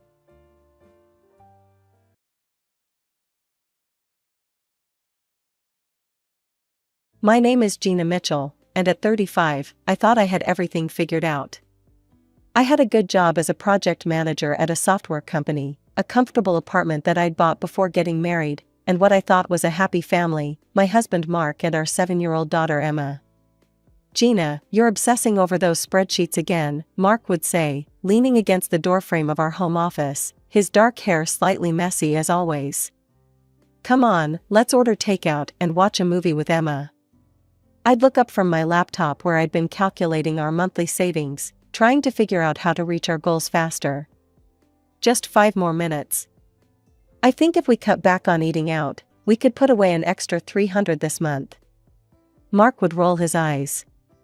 "You know what Tom and Sarah did last weekend? They took their kids to Disney World. Spontaneous trip, just because they felt like it. Meanwhile, we're here counting pennies for some future that might never come. Tom's parents are loaded, and Sarah's family owns half the real estate in town," I'd remind him. "We need to be smart about our money. I want Emma to go to a good college someday, and wouldn't it be nice to have a house with a backyard where we could have barbecues and Emma could play?" These conversations became more frequent as time went on. Mark would tell me about Dave and Lisa's trip to Europe or John and Maria's new boat. I'd counter with the fact that Dave and Lisa were drowning in credit card debt, and John and Maria lived in a tiny rental apartment with no savings. Emma would often break up these discussions, bouncing into the room with her endless 7-year-old energy. "Mommy, can you help me with my science project? We're making a solar system." Those moments were my favorite, helping Emma with her homework, watching her mind work as she figured things out. She was so bright, so curious about everything. It only strengthened my resolve to secure her future. "Of course, sweetie," I'd say, closing my laptop. "Let's make the best solar system your class has ever seen." Looking back now, I should have noticed the changes in Mark sooner. The late nights at work that started becoming more frequent. The fishing trips with friends that seemed to multiply. The visits to his parents in the neighboring state that somehow never aligned with when I called his mom to chat. But I trusted him completely. Why wouldn't I? We'd been married for 8 years, built a life together, had our beautiful Emma. Trust wasn't even a question in my mind, it was as natural as breathing. It was a quiet Sunday afternoon when my world fell apart. I was helping Emma with her math homework when the doorbell rang. Opening the door, I found Mark's parents, Linda and Robert, standing there with gift bags in their hands. "Grandma, Grandpa," Emma squealed, running to hug them. I noticed something was off immediately. Linda's eyes were red, and Robert couldn't quite meet my gaze. After Emma took her gifts to her room, Linda grabbed my hands. "Gina, sweetheart, we need to talk," she said, her voice trembling. "Please sit down." We moved to the kitchen, and I felt my stomach tighten. Linda took a deep breath before speaking. "Mark came to visit us last weekend," she began. "Yes, he mentioned that," I said, remembering his casual announcement about visiting his parents. "He wasn't alone, Gina." Robert's voice was hard with anger. "He brought a woman with him. He introduced her as his bride." The words hit me like a physical blow. "His, what?" "We threw them both out," Linda said, squeezing my hand. "We couldn't believe he would do this to you and Emma. We had to tell you, honey. You need to know what kind of man our son has become." I sat there, my mind spinning, barely able to form words. "Thank you," I managed to whisper. "Thank you for telling me." After they left, I moved through the house like a ghost, straightening things that didn't need straightening, checking on Emma, who was happily playing with her new toys. When Mark walked through the door that evening, I was waiting. "We need to talk," I said, my voice surprisingly steady. "Your parents came by today." He froze, and in that moment, I knew it was all true. The color drained from his face. "How long have you been seeing her?" My voice cracked slightly. Mark slumped into a chair. "A few months," he admitted. "Look, Gina, I'm tired. Tired of the constant saving, tired of never living in the moment. I want something different." The divorce proceedings went quickly.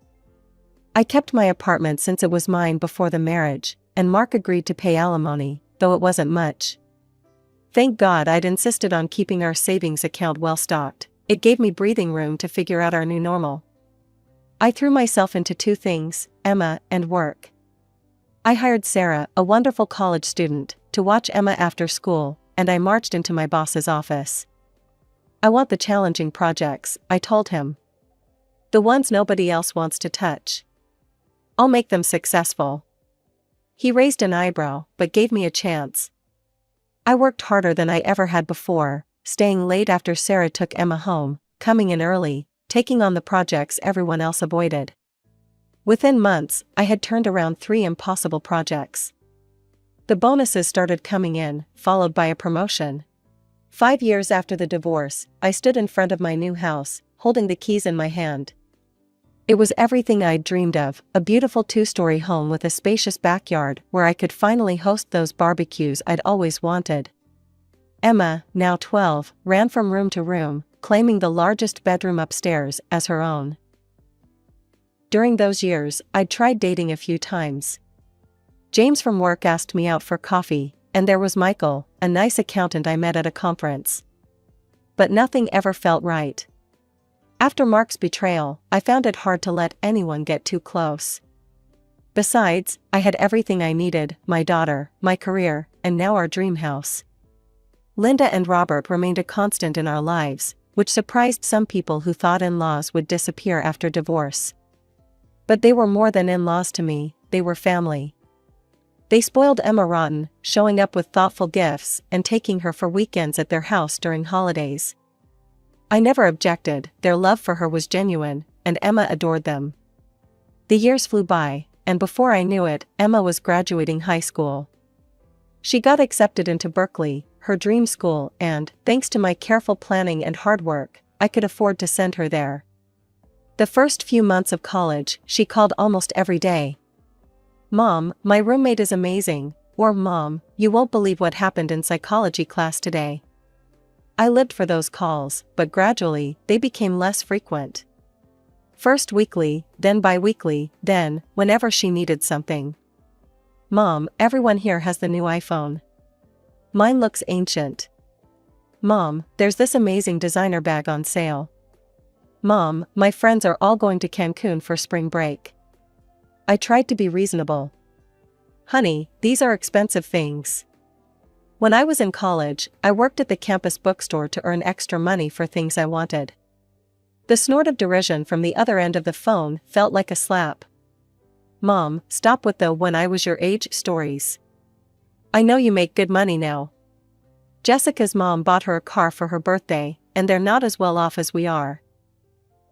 She stopped coming home for Thanksgiving and Christmas, always having plans with friends instead. Linda and Robert would call me, worried about not seeing their granddaughter. "She's just busy," I'd tell them, trying to convince myself as much as them. But in truth, I missed my little girl desperately. The house felt too big, too quiet without her energy filling it. The only time she seemed to reach out was when she wanted something. Each time my phone rang and I saw her name, my heart would leap, only to sink when I realized it was another request for money. The years passed quickly, and Emma graduated from Berkeley with honors, landing a position at a prestigious marketing firm in San Francisco. Though we still weren't as close as we used to be, I felt proud watching her walk across that stage in her cap and gown. Then came the call that made my heart skip a beat. "Mom?" Emma's voice had that excitement I remembered from her childhood. "I'm coming home this weekend." There's someone I want you to meet. I spent the next 3 days cleaning the house from top to bottom, preparing Emma's favorite foods, and trying to calm my nerves. When the doorbell rang on Saturday evening, I practically ran to answer it. Emma stood there, more beautiful than ever in a designer dress, her hair perfectly styled.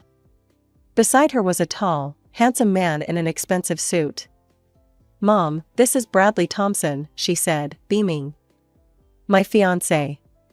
"Please, call me Brad," he said, extending his hand with a warm smile. "Emma's told me so much about you, Mrs. Mitchell." We settled in the living room, and I couldn't help but notice how Emma kept positioning her left hand to catch the light. The diamond on her finger was enormous.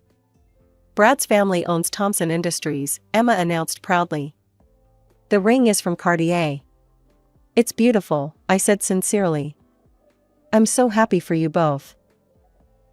Emma's smile suddenly turned calculating. "Speaking of the engagement, Mom, we need to discuss the party." "Of course," I nodded, reaching for my tea. "We want to have it at the Ritz-Carlton," Emma continued. "With about 200 guests. The total will be around $50,000. I nearly choked on my tea. "50,000? "Yes," Emma said matter-of-factly. "We need you to cover it." I set my cup down carefully. "Honey, that's a very large amount. I don't think." "Are you serious right now?" Emma's voice rose sharply. "After all these years of saving, you can't even spend money on your only daughter's engagement?" "Emma," Brad touched her arm gently. "Maybe we should." "No." She jerked away from him. "Do you know what it was like growing up with her? Always counting pennies, always talking about saving for the future." "Well, this is my future, Mom. This is what you were supposedly saving for." "Emma, please," I tried to keep my voice calm. "I'm happy to contribute, but $50,000 for just the engagement party? You're unbelievable." She jumped to her feet, tears streaming down her face. "You're just a greedy, miserable woman who cares more about her bank account than her own daughter's happiness." "Emma," Brad stood up, clearly mortified. "That's enough." But Emma was already storming toward the door. "I can't believe I thought you'd changed." The door slammed behind her with such force that the pictures rattled on the walls. Brad apologized and followed her out. I sat there long after they left, staring at the half-empty teacups and wondering how my little girl, who once got excited over making a solar system out of styrofoam balls, had turned into someone I barely recognized. My phone rang around 9 that evening. Linda's name flashed on the screen, and something in my gut tightened. "Emma was just here," Linda's voice was strained. "She said you refused to help with the engagement party. She was quite upset." "Did she tell you how much she asked for?" I couldn't keep the edge out of my voice. $50,000, Robert's voice came through. I was on speaker. "And, well, we need to tell you something, Gina. We gave her $25,000. My stomach dropped. "You what?" "We didn't know what to do," Linda's voice cracked.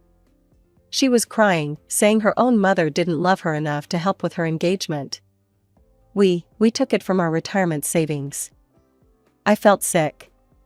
"Linda, Robert, you shouldn't have." "We know," Robert sounded tired. "But she's our only grandchild, and we thought it would help." After hanging up, I sat in my dark kitchen for hours. The thought of Linda and Robert dipping into their retirement savings made my chest hurt. They weren't wealthy people, they'd worked hard all their lives, just like me. 3 days later, after countless sleepless nights, I transferred $25,000 to Emma's account. Within an hour, my phone pinged with a text: "Engagement party next Saturday at the Ritz-Carlton, 7 p.m. Formal attire required." No thank you. No acknowledgement of the money. Just an invitation. The Ritz-Carlton was transformed into something out of a fairy tale. Crystal chandeliers sparkled overhead, white roses covered every surface, and champagne flowed endlessly. Emma was radiant in a designer gown that probably cost more than my first car. "Isn't it magnificent?" she kept saying to anyone who would listen. Just wait until you see the wedding, it's going to be 10 times more spectacular. I stood in a corner, feeling out of place despite my carefully chosen dress. Linda and Robert found me there, both looking elegant but uncomfortable.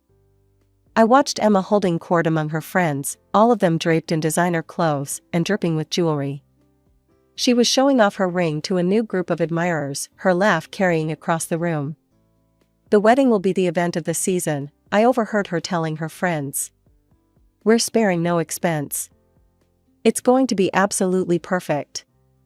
My eyes met Robert's across the room. We shared a look of growing anxiety, we both knew what was coming. This lavish engagement party wasn't the end, it was just the beginning. I sipped my champagne slowly, watching my daughter shine in her element, surrounded by wealth and luxury. She looked happy, but there was something else in her expression, a hardness that hadn't been there when she was younger, when she would get excited about simple things like backyard barbecues and science projects. 2 weeks after the engagement party, my phone rang. Emma's name flashed on the screen, and I felt an inexplicable sense of dread. "Mom," she didn't even bother with hello. "We need to discuss the wedding budget. I need you to give me $120,000. The number hit me like a physical blow. "I'm sorry, what?" $120,000, she repeated slowly, as if I was a child. "The dress alone is $30,000, it's being custom made by a designer in Paris. Then there's the venue, the flowers, the band." "Emma," I cut her off, trying to keep my voice steady. "That's absolutely out of the question. It's an astronomical amount for a wedding." "God, Mom, why do you have to be so cheap? Brad's family expects a certain level of—" "I'm willing to give you $10,000 for the wedding expenses," I interrupted, "and another $5,000 as a wedding gift." "That's already very generous." There was a moment of deadly silence on the line. $120,000 is my final offer," Emma's voice turned cold. "If you don't give it to me, don't bother coming to the wedding." "I mean it." Something snapped inside me. "Are you actually trying to blackmail me? Your own mother?" "Oh, here we go," she laughed bitterly. "Poor single mom who sacrificed everything for her ungrateful daughter. Do you know how tired I am of that story? You've done nothing but save money all these years. What were you saving it for if not for this?" "I saved it for emergencies, for your education, for our future security." My voice was shaking now. "I raised you alone after your father left. I never denied you anything within reason." "Well, this is what I want now," she screamed. "And if you don't give it to me, I'll make sure everyone knows what a greedy, horrible mother you are. How you cared more about your bank account than your only daughter's happiness." "Emma, please. Don't worry though," her voice dripped with venom. "I'll just ask Grandma and Grandpa. Those old fossils have one foot in the grave anyway, what do they need their savings for? Enjoy your precious money. Don't expect a wedding invitation." The line went dead. I sat there in my kitchen, the phone still in my hand, feeling like I was watching the final act of a tragedy I'd somehow helped write. All those years of careful saving, of trying to give Emma everything she needed while teaching her the value of money, where had I gone wrong? The truth hit me like a wave. In trying to make sure she never went without, I'd somehow raised a daughter who thought she deserved everything. In protecting her from hardship, I'd created something I'd never intended, a person who saw people, even her own family, as nothing more than ATMs for her desires. My phone rang early the next morning. Linda was crying before I even said hello. "Gina, she came to us last night," Linda's voice shook. "She wants $120,000 for the wedding. She says you refused to help her." I heard Robert in the background. "It's our entire retirement savings, Gina. Everything we have." "Listen to me very carefully," I said, my voice firm. "Do not give her that money. Please come over tonight, there's something you need to hear." "But she's our granddaughter," Linda whispered.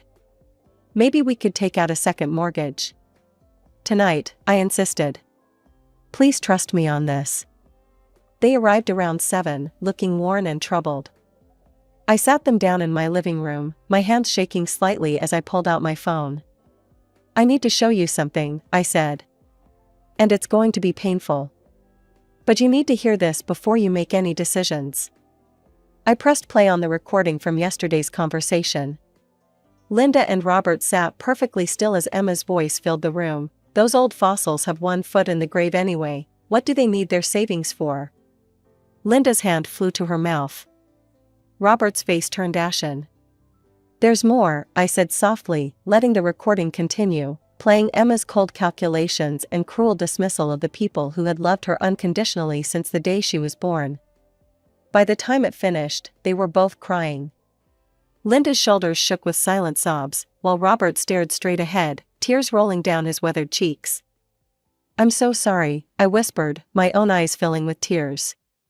"I knew you wouldn't believe me if I just told you. You needed to hear it yourself." All these years, Linda managed between sobs. "We tried to give her everything. We would have given her our last penny." Robert's voice was hollow. "But to hear her talk about us like that." I moved to sit between them on the couch, taking their hands in mine. "I know it hurts. But I couldn't let her take advantage of you like this. You deserve better." 3 days later, Linda called again. "She came back," she said, her voice stronger than before. "We told her no." "How did she take it?" "She screamed at us." Robert came on the line. "Called us senile old fools. Said we were dead to her and she'd make sure we never saw her again. She said we're not invited to the wedding anymore," Linda added, her voice catching. "Our own granddaughter." "I'm so sorry," I said, feeling the weight of their pain. "You did the right thing. She needs to learn that she can't treat people this way." After hanging up, I sat in my garden, watching the sunset. The roses I'd planted when we first moved in were blooming, their sweet scent filling the evening air. I'd always imagined Emma's wedding taking place right here, in this backyard. Instead, we were all sitting in different houses, nursing broken hearts and shattered dreams, waiting to see what would happen next. One evening, as I was about to log off social media, a message notification popped up. "Catherine Thompson, Brad's mother," it read. My heart skipped a beat as I opened it. "Dear Mrs. Mitchell, I hope you don't mind me reaching out. I needed to discuss something concerning Emma and Bradley's wedding plans. Emma has approached us requesting a substantial contribution, $120,000 to be exact. While we are fortunate enough to be comfortable, we find ourselves troubled by both the amount and the manner of asking. I understand she's approached you with similar demands?" I stared at the screen for a long moment before responding. Emma had played her final card, the wealthy in-laws. "Mrs. Thompson," I wrote back, "I believe you deserve complete honesty." I explained everything, the engagement party drama, the ultimatums, the attempted exploitation of her grandparents' retirement savings. My fingers hesitated over the keyboard several times, but I kept typing. This woman needed to know what she might be dealing with for years to come. Her response came quickly. "Thank you for your candor, Mrs. Mitchell. I completely understand and support your position. While we love Bradley and want him to be happy, we also believe that a wedding should be about love and family, not about extravagant displays of wealth. We will be declining Emma's request as well." A week later, I received a brief text from Linda. "Emma and Brad got married at City Hall this morning. No guests." She didn't even post anything online. I sat in my garden, thinking about my daughter in a simple courthouse ceremony. No designer dress, no expensive flowers, no hundreds of admiring guests. Part of me felt guilty. Wasn't it every mother's duty to give her daughter the wedding of her dreams? But then I remembered Emma's cruel words about her grandparents, her attempts at emotional blackmail, her willingness to bankrupt the people who loved her most just to have one elaborate day of showing off. No, this wasn't about denying her happiness, this was about something far more important. Linda and Robert call occasionally, their voices still carrying the weight of their hurt. We've grown closer through this ordeal, finding comfort in our shared pain and understanding. Sometimes we sit in my backyard, looking at the space where Emma's wedding could have been, sharing stories about the little girl who used to light up our lives with her smile. I keep hoping that one day my phone will ring, and it will be Emma, not asking for money, but ready to talk, really talk, about what happened. I hope that starting her married life without the excessive trappings she demanded might help her realize what really matters.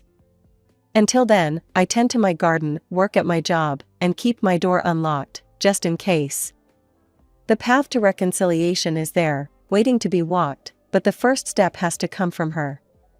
I've learned that sometimes the hardest part of loving someone is knowing when to stand firm, even when it breaks your heart to do so.